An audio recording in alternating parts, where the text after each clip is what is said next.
میری شادی کو 1 سال ہو گیا اور ابھی تک شادی کا قرض نہیں اترا. سالی کی شادی ہونے والی ہے اور بیوی کا کہنا ہے کہ گھر میں مہنگا تحفہ دینا ہے اور مجھے اچھی اچھی شاپنگ کرانی ہے اور میری بات بھی نہیں مان رہی. بتائیں میں کیا کروں؟ منانے کی کوشش کرے. عورت کو چاہیے کہ ایسی فرمائشیں نہ کرے. جو ایک شوہر کی مرد کی ذمہ داری ہے وہ اپنی نبھا رہا ہے تو آپ شکریہ ادا کریں اس کا.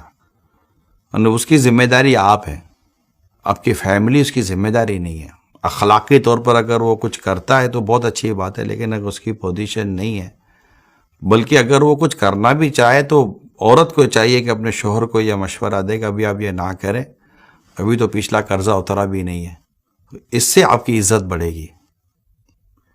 تو بیوی کو چاہیے کہ وہ بالخصوص تنگ دستی کے دنوں میں اپنے شوہر کے لیے بہترین سپورٹر بن جائے.